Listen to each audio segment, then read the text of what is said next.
दोस्तों नमस्कार। आज हम लेकर आए हैं महाभारत का युद्ध क्यों हुआ। महाभारत का युद्ध भारतीय इतिहास और पुराणों में सबसे महान युद्ध माना जाता है। यह केवल दो परिवारों के बीच भूमि और सत्ता के लिए हुआ संघर्ष नहीं था, बल्कि धर्म और अधर्म, न्याय और अन्याय, नीति और अनीति के बीच हुआ महान संग्राम था।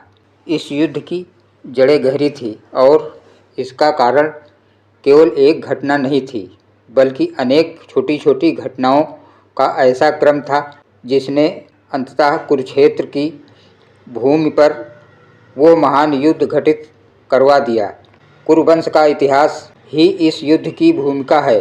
हस्तिनापुर के राजा शांतनु और गंगापुत्र भीष्म की प्रतिज्ञा ने इस वंश की नींव रखी थी।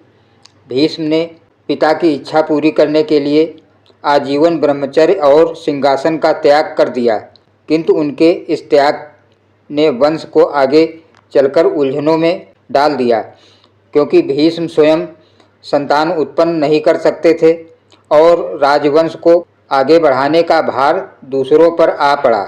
यही प्रारंभिक कारण था जिसमें कुरुवंश की शाखाएं उलझी और राज सिंहासन के लिए विवाद बढ़ा। भीष्म की प्रतिज्ञा के बाद हस्तिनापुर का उत्तराधिकारी प्रश्न चिन्ह बन गया। सत्यवती से उत्पन्न विचित्रवीर्य और चित्रांगद ही वंश के धारक बने। चित्रांगद युद्ध में मारे गए और विचित्रवीर्य अकाल मृत्यु को प्राप्त हुए। संतान न होने के कारण सत्यवती ने व्यास से नियोग करवाया और धृतराष्ट्र, पांडु तथा विदुर का जन्म हुआ। यही तीन भाइयों से आगे चलकर कौरव पांडव संघर्ष की भूमिका तैयार हुई। धृतराष्ट्र जन्म से अंधे थे, अंततः वे राजा बनने योग्य नहीं माने गए। पांडु ने हस्तिनापुर का राज संभाला, किंतु पांडु को श्राप मिला कि वे कभी संतान उत्पन्न नहीं कर सकते। कुंती और माद्री ने देवताओं की कृपा से पांडवों को जन्म दिया। युधिष्ठिर, धर्मराज, भीम, वायुपुत्र, अर्जुन, इंद्र पुत्र और नकुल, सहदेव अश्विनी कुमारों के पुत्र हुए। धृतराष्ट्र की पत्नी गांधारी ने 100 पुत्रों और एक पुत्री को जन्म दिया। इस प्रकार कौरवों और पांडवों दोनों हस्तिनापुर की गद्दी पर अधिकार जताने योग्य थे। यहीं से संघर्ष का बीज बोया गया।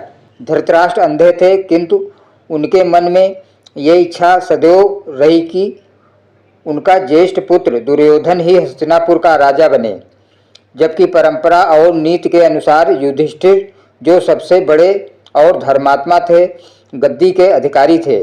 धृतराष्ट्र का मोह और दुर्योधन का अभिमान इस विवाद का सबसे बड़ा कारण बना। दुर्योधन के मन में पांडवों के प्रति बचपन से ही ईर्ष्या थी। गुरु द्रोणाचार्य और भीष्म दोनों पांडवों को विशेष स्नेह करते थे।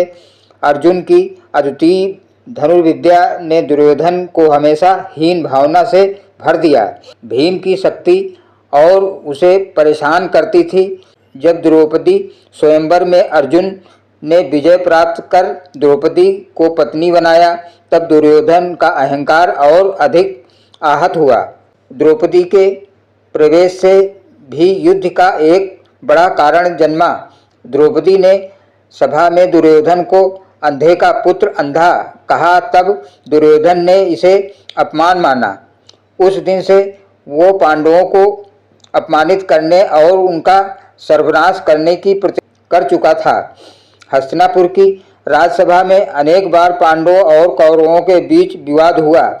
भीष्म, विदुर और द्रोणाचार्य जैसे आचार्यों ने सदैव न्याय का पक्ष लिया, किंतु धृतराष्ट्र मोहवश दुर्योधन की गलतियों को अनदेखी करते रहे।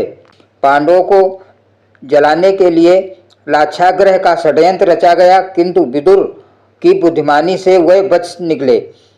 इसके बाद पांडवों ने अज्ञातवास और वनवास के समय अनेक मित्र बनाए। श्री कृष्ण भी उनके सहायक बने।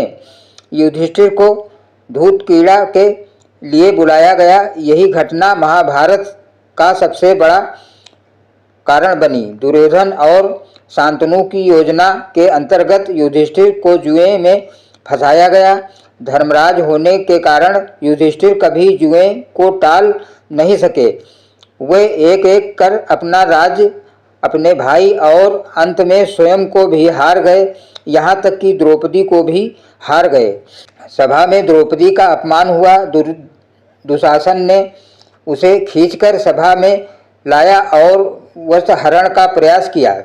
वो घटना धर्म के खिलाफ थी और यही से पांडवों और कौरवों का संघर्ष अटल हो गया। श्री कृष्ण ने द्रौपदी की लाज बचाई, किंतु द्रौपदी ने प्रतिज्ञा की कि वो खुले बाल तब तक नहीं बांधेगी जब तक दुशासन का रक्त अपने केशों में नहीं लगाएगी। पांडवों को 13 वर्ष का वनवास और 1 वर्ष का अज्ञातवास भोगना पड़ा। उन्होंने इसे धैर्यपूर्वक पूरा किया, किंतु जब वे पुनः राज्य लौटाने आए, दुर्योधन ने इंच मात्र भूमि देने से भी इनकार कर दिया। यही से युद्ध निश्चित हो गया। कृष्ण ने शांति स्थापना करने का प्रयास किया। उन्होंने स्वयं कौरवों के पास दूत बनकर पांडवों के लिए 5 गांव मांगे, लेकिन दुर्योधन ने गर्व से कहा कि वे बिना युद्ध की पांडवों को सुई की नोक जितनी भूमि भी नहीं देंगे। यहाँ तक कि उसने कृष्ण को भी बंदी बनाने की चेष्टा की। तब श्री कृष्ण ने अपना विराट रूप दिखाकर सभी को चकित कर दिया। अब युद्ध टालना असंभव था।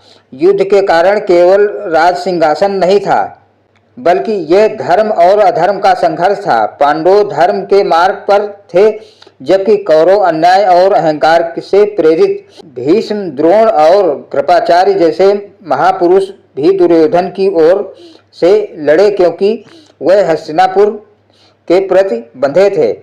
कुरुक्षेत्र की भूमि को इसलिए चुना गया क्योंकि वो धर्म क्षेत्र मानी जाती थी।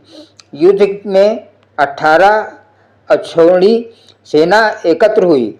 11 अक्षौहिणी कौरवों की ओर और 7 अक्षौहिणी पांडवों की ओर थी। भीष्म, द्रोण, कर्ण, अश्वत्थामा, कृपाचार्य और शल्य जैसे महायोद्धा कौरवों के पक्ष में थे, जबकि पांडवों के साथ श्री कृष्ण, द्रुपद, शिखंडी, घटोत्कच, सात्यकी और अन्य मित्र सेनाएं थी।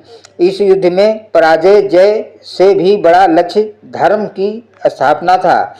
श्री कृष्ण स्वयं युद्ध में शस्त्र नहीं उठाए, किंतु अर्जुन के सारथी बने। युद्ध आरंभ होने से पूर्व जब अर्जुन ने अपने ही बंधु बांधवों को युद्ध भूमि में देखा, तब वे मोहग्रस्त हो गए। तब श्री कृष्ण ने उन्हें गीता का उपदेश दिया। यही उपदेश युद्ध का आध्यात्मिक कारण भी है। युद्ध हुआ क्योंकि दुर्योधन ने अहंकार में धर्म का मार्ग छोड़ दिया। धृतराष्ट्र ने मोह में न्याय का त्याग किया। शांतनु की कुटिल नीति ने आग में घी डाला। द्रौपदी के अपमान ने प्रसोद की ज्वाला भड़काई और पांडवों ने धर्म की रक्षा के लिए शस्त्र उठाना आवश्यक समझा। 18 दिन चले इस युद्ध में भीष्म पितामह गिरे, द्रोणाचार्य मारे गए, कर्ण का वध हुआ, दुर्योधन भीम गदा प्रहार से पराजित हुआ और अंत में अश्वत्थामा ने क्रोधवश पांडवों पुत्रों का वध कर दिया। युद्ध समाप्त हुआ, किंतु कुरुक्षेत्र का सर्वनाश हो गया। केवल कुछ ही लोग जीवित बचे। इस प्रकार महाभारत का युद्ध केवल भूमि विवाद या सत्ता संघर्ष नहीं था। ये धर्म और अधर्म, न्याय और अन्याय, सत्य और असत्य के बीच का महान संघर्ष था। तो दोस्तों, ये कथा आपको कैसी लगी कमेंट करके हमें ज़रूर बताइए। लाइक करिए, सब्सक्राइब करिए और शेयर करिए। धन्यवाद दोस्तों। जय श्री कृष्ण।